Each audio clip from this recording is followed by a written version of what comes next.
Yeah, good luck following. They're right. All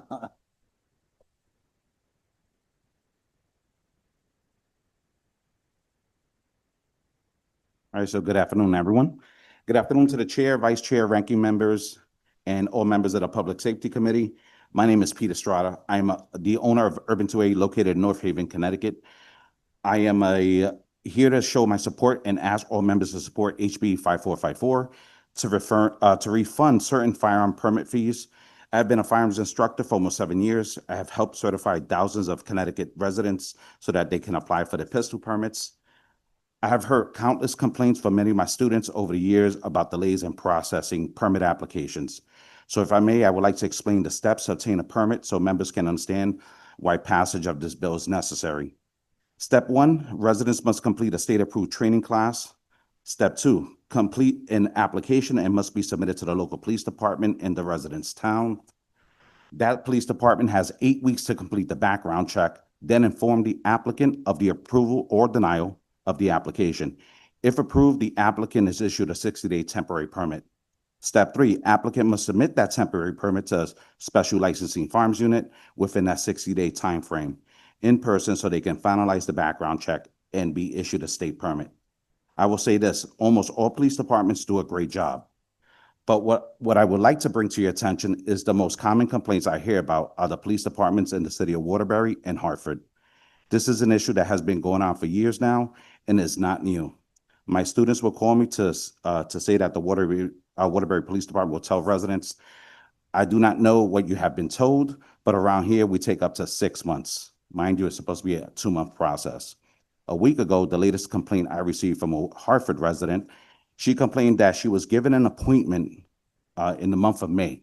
So 3 months from now, so that way she can just drop off the application to then begin the background check process. This, in my opinion, is an abuse of the process and are delay tactics to approve permits in cities that are predominantly minority residents. No one should be delayed just because they live in a certain city.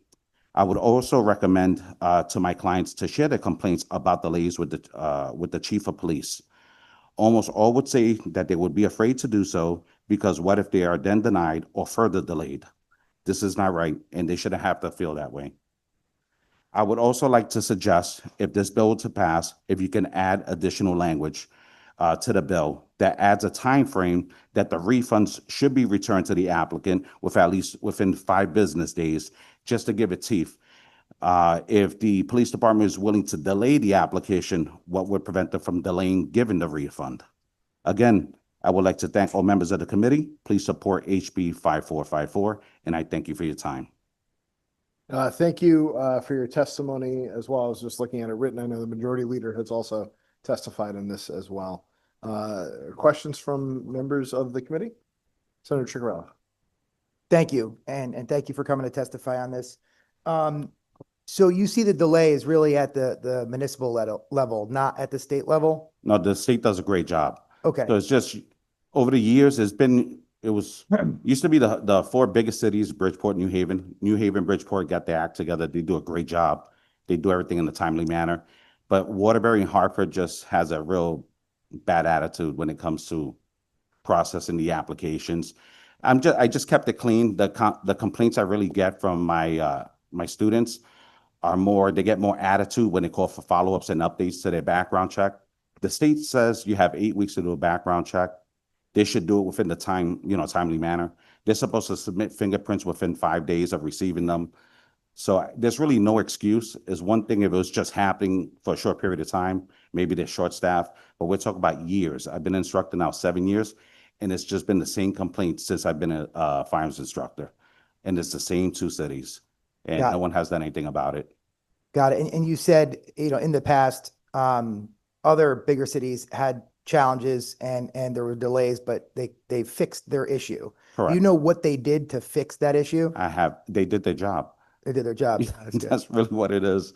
There's no delays. It's a lot of times even my clients they will call me after maybe 3 months of waiting. I said, just call them, follow up, see what's happening. And a lot of times even the officer in charge of the permitting process would say, oh, we had the application, we're ready to call you. That's like a common response they would say. So the paperwork's just kind of just sitting there. Got it. And I do know that there is, certain issues with all types of records, even accident reports. Somebody's in a car accident and they need to get it. I'm hearing from constituents, just takes a while. All police departments, some are better than others, and it's really how they're staffed and their process. We have an issue. You heard what recruitment and retention. We need to bring more people to the profession and maybe see where we could bring in some civilians to help with some of that processing of paperwork, whether it's a police report or a pistol permit application. I happen to know someone in Waterbury, so I could see what the process is. Yeah, we'll get on him, but I can understand the frustration, and we should find a streamlined process so everybody has the same opportunity and it's done in a timely manner. So thank you for coming to testify, and we'll look into this. Thank you. Thank you. Thank you for coming out.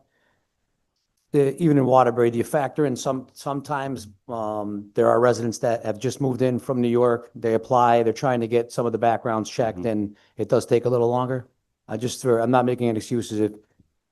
We should be streamlined process. I agree with you. So, but I believe that over the years, the amount of permits, number one, have spiked, especially during COVID. The amount of permits requested were spiking all over the place. And, you can't, we have a sergeant in there that does the records and all that stuff, but we did have a rather period of time where it was a large amount of people coming in to get permits. Matter of fact, the fingerprinting line was down around the corner of the station. So it's will be something to look into and wonder why we are taking that long. But I know some of the backlog is trying to contact the other states, trying to get records. It's not like you're just grabbing a Waterbury resident that the Waterbury Police Department has had, contact with their whole life or knows their background. It gets a little muddies the waters when other states are involved. So not making excuses. It just, No, I get it. Yeah. I think some of the issue is that.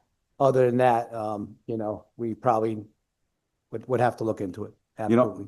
If I can add, most police departments, they also put the application online for the residents just to print out. Waterbury is just one that makes people walk in person just to pick up an application during certain times. Hartford does the same thing. Hartford makes you walk in, you sign a clipboard.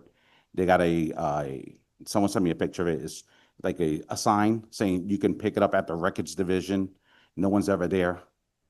And you got to call to speak to the detective to then pick up an application to get an appointment. So this is something you should just have online to print out, save everyone a lot of time, or if not, have it at the front desk where people just, pick up a packet.